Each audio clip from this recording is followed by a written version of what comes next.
Shalom bakunzi b'ikiganiro cy'ijambo ry'umunsi, bakunzi bo kuri televiziyo, ndabaramukije mbifuriza amahoro ya Kristo Yesu ngo agaze imitima yanyu. Bakunzi, Imana yabanye natwe umwaka wa 2025 dusigaje iminsi 3 gusa kugira ngo turangize uyu mwaka. Turashima Imana yabanye natwe, yarahabaye, izina ryayo turihaye icyubahiro. Mbere yuko uyu mwaka urangira, hari ikintu ndakwifuriza. Hari ikintu ari isengesho ndakwifuza ko usenga. Hari ikintu cyo cyarakugoye mu buzima bwawe. Hari ikintu twifuza kwinjira muri 2026. Ufata umwanya ubisengere, ubwira Imana ngo Mana, iki kintu dushaka kucinjira. Hari ikintu nshaka kuganiriza nawe, dusomye mu gitabo ca Mika, umuhanuzi Mika, igice cya 6 umurongo 8. Mwumvirize kirino jambo. Yavuga ngo yakweretse icyiza icyarico. Ko yakweretse icyiza icyarico ga yewe muntu. Mbega hari ikindi uhora kugomba ko atari ugukora ibiroranye no gukunda kugira imbabazi no kugendana n'Imana yawe wicisha bugufi. Ibintu bitatu ndakwifuriza ukwinjirana umwaka wa 2026. Ibintu bitatu ndakwifuriza. Mika yabyanditse neza. Yavuze ngo yakweretse icyiza icyaricoga yewe muntu. Mbega hari ikindi uhora kugomba ko atari ugukora ibiroranye no gukunda kugira imbabazi no kugendana n'Imana yawe wicisha bugufi. Ibintu bitatu ndakwifuriza kwinjirana muri 2026. Ikintu cya mbere yabivuze hano, gukiranuka, gukora ibiroranye, kugororokera Imana. Haleluya. Nimba hari ikintu cyakugoye muri mwaka turiko turarangiza, ndashaka kubwira Imana ngo Mana mbabarira, ndifuza kwinjirana uyu mwaka gukiranukira, kugororokera Imana.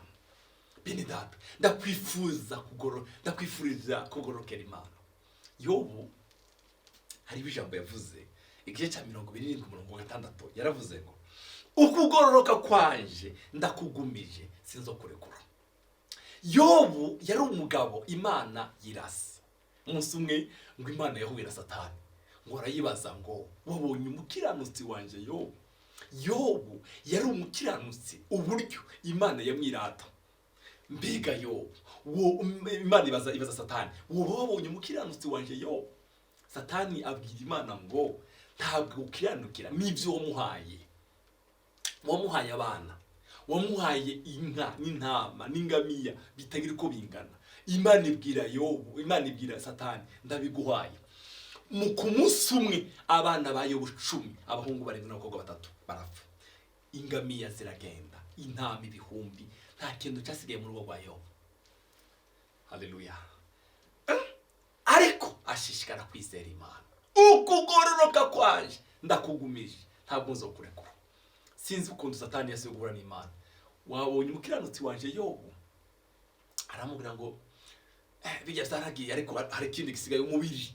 Sawa, genda ubutere, awuteza ingwara, awuteza ibihute, kugeza umugore bamubwire ngo ntiwo kwitukira Imana yango wifire. Ibintu byarahise uyu mubiri wawe. Arishambo yavuze umubiri umubabaje cyane, aravuga ngo uyu mubiri wanje no marakubora, zoreba umwami wanje fite uwundi mubiri. Haleluya, haleluya. Arasora avuga ngo haracari ibiziringiro vy'igiti iyo catemwe kizokongera kunaka. Haracari ibiziringiro ndacanga gorokera Imana. Mukundwa, ikintu ndakwifuriza wo kwinjirana 2026 no gukiranuka Imana, kugororokera Imana. Ugwane intambara nziza yo kugororokera Imana. Umva, mu migani haravuga ngo harahiriwe abana abagorosi basosika. Abana b'abagorosi barahiriwe. Amen. Ndakwifurije kugwana intambara yo kugororokera Imana. Uwo mubiri ntuguhende, ivyo vyiyumviro ntibiguhende, ugwana intambara yo kugororokera Imana. Mika yavuze ngo hari ikindi Imana ikurondera ko 2026, hari ikindi no kugororokera Imana, gukiranukira Imana. Amen. Ndakwifurije gukiranukira Imana. Icya kabiri yavuze niki? Icya kabiri yaravuze ngo gukunda kugira imbabazi. Umva, ntiyagire umuntu winjirana umwaka uri kuramucira urubanza. Gukunda kugira imbabazi, ndakwifurije gukunda kugira imbabazi. Kunda kugira imbabazi, babarira. Hari abantu bavuga ngo urumva ngo urazi ibyo yankoreye, babarira. Nutamubabarira wewe wanze kubabarira ni wowe urushe, ibo ntacyo bimubwiye.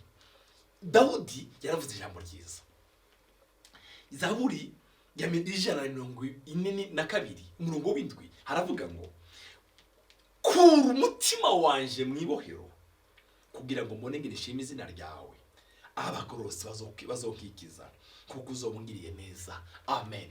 Kura umutima wanje mwibohero. Hari igihe iyo utababarira umutima wawe uri mwibohero. Kura umutima wanje mwibohero kugira ngo mbone nishime Imana. Umutima wawe uri mwibohero. Kutababarira no gushira umutima wawe mwibohero. Icya kabiri, mbega uranga kubabarira wowe uzi ibyo wababariwe. Kristo Yesu yakubabariye, wowe kubabarira uriya wumva biye kugoye. Umva, babarira uwo mwene so, babarira umuvukanyi wawe, babarira uwo muntu wawumbwira ukamwe ngo uyu mubabarire. Babarira, kura umutima wawe mwibohero. Kura umutima wawe mwibohero. Hari abantu imitima yabo iri mwibohero, iri mwibohero. Kura umutima wawe mwibohero. Ikindi Imana kwifuriza, ikindi Imana gushakaho intambwe yifuza ko hotera muri 2026, injira mu mutima ubabarira. Babarira uwo muvukanyi wawe, babarira icyo kintu kikugoye. Sifa kwa Yesu Masiya. Amen, amen, haleluya. Ikimana gushakaho nukubabarira. Babarira, ubabarire urya mwene so, urya wakubabaje kijya kintu kimaze imyaka 5-8, muhamagara umubwire ngo ndakubabariye. Kuko nawe hari ivyo umwami yakubabariye, hari ivyo umwami yakubabariye. Reka kwirwa wirusha, reka kugendana umutima urushe. Umva, babarira, babarira. Umunyabwenge, Salomo yaranditse aravuga ngo umunyabwenge aza yirengagiza ico yacumuweko. Umunyabwenge arababarira, umunyabwenge arababarira. Umutima we awukura mwibohero akababarira. Reka kwinjirana uyu mwaka ufite inzigo y'uwo muntu.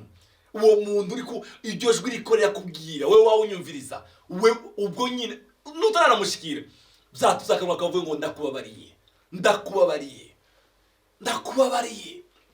Ntacyo wakorewe udashobora kubabarirwa. Umva, twarababariwe n'umwami. Nimba Yesu yaratubabariye, babarira nawe. Reka kwinjirana mu mwaka wa 2026 uwo mutima utababarira mu izina rya Kristo Yesu umwami wacu. Icya gatatu yavuze, hariho umugabo wavuze ijambo ryiza, Stefano bamuteye amabuye. Nta kindi bamuziza kumenya Yesu gusa, nta kindi baramukubita amabuye. Ariko Stefano aravuga ngo mwami ubabarire kuko batazi icyo bari barakora. Ubabarire kuko batazi icyo bari barakora. Mukundi uri kurakurikirana, ndakwifuriza rino jambo rivuga ngo, umva, iri jambo rivuga ngo ubabarire. Winjirane rino jambo ujye kubabarira muri 2026. Ikintu cya gatatu Mika yaravuze ngo ikindi ngushakaho niki, si ukugendana n'Imana yawe iciye bugufi. Gendana n'Imana uciye bugufi. Bene data, ndakwifuriza guca bugufi. Ugendana n'Imana ufite umutima uciye bugufi. Cya bugufi, cya bugufi, gwani ugenda uciye bugufi. Ikindi umwami gushakaho si ukugenda uciye bugufi. Cya bugufi, ugendana n'Imana uciye bugufi. Reka kwishira hejuru, reka kwikubita ku mutima, reka kubona kuri gitangaza. Gendana n'Imana yawe uciye bugufi. Ubushize narababwiye ngaha, hari igihe umuntu Imana ishaka kumusiga amavuta y'umwuka wera, ikamuha ingabire y'ukoreshwa bitangaza, akabona ko ari igitangaza, akibagirwa ko ya Mana yamuhaye ikire cyari Imana irashobora guheza n'uwundi nawe. Dugendana n'Imana duciye bugufi. Tugendane n'Imana. Pawulo yabwiye Abafilipi arababwira ngo umuntu wese abone ko mugenzi wa muruta. Tugendane n'Imana ariko duciye bugufi. Pawulo Yakobo yanditse Yakobo yaravuze ngo duce bugufi, nayo izo dushira hejuru mu gihe gikwiye. Tugendane n'Imana duciye bugufi. Duce bugufi mu mvugo, mu ngendo, mu vyiyumviro, duce bugufi. niyo bantu twumva turiko turavuga bumve amajambo aciye bugufi. Yaravuze ijambo ryiza, Itanguriro igice kugendana n'Imana duciye bugufi. Itanguriro igice cya 37 umurongo wa 28, hahita abamidiyani badandaza bakwega Yosefu bamukura muri rwagobo, bamugura n'abishimayeli amahera y'ifeza 200, bashora Yosefu muri Egiputa. Yosefu yagendanye n'Imana aciye bugufi. Bene wabo baragize inama, baramugurisha, barabesha, ariko ajana n'Imana, agendana n'Imana. Ageze kwa Potifari, agira ikiganza cyiza.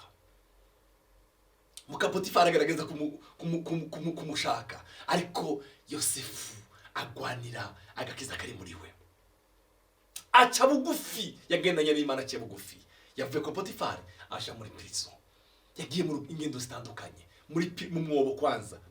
Beni wamaje kumuta mu mwobo, bamuvamwo, bamugusha muri Egiputa kwa Potifari. Aravayo aja muri prison, avuye muri prison araza, Imana imukura muri prison imugeza hehe? Imugeza ibwami. Mwene data, ndakwifurije kugendana n'Imana uciye bugufi muri 2026. Ugendane n'Imana uciye bugufi. Ibi bintu bitatu nibyo ndakwifurije mbere yuko twinjira muri mwaka wa 2026. Umva ibintu bitatu bivuga ngo Mika yaravuze ngo icyo ngushakaho niki? So gukiranuka, ukiranukira Imana mu ngendo zawe, mu mvugo zawe, mu myambarire yawe, mu buzima bwawe bwa mwisi yose. Abakubona bakubone n'Imana. Bahorabye Abakorinto aravuga ngo ariko twebweho duhicete cyane tugende gisomwa. Haleluya. Twebwe ukiranukira Umwami, nuvuga, nuwiyumvira, nuryama. Haleluya. Nuwaryamye Imana izavuga ngo ndumukiranutsi wanje aryamye hariya. Icya kabiri yavuze ngo kugira umutima kubabarira. Ndakwifurije kubabarira muvandimwe. Tuwinjirana ibikomeri by'abantu bakugiriye nabi. Abantu bakugiriye nabi 2025, 2024, imyaka yaheze. Injira muri mwaka kubabarira. Kura umutima wawe mwibohero. Kura umutima wawe mwibohero. Babarira. Icya gatatu yavuze ngo kugendana n'Imana duciye bugufi. Ugendane n'Umwami wawe uciye bugufi. Yesu aguhezagire. Reka ngusengere.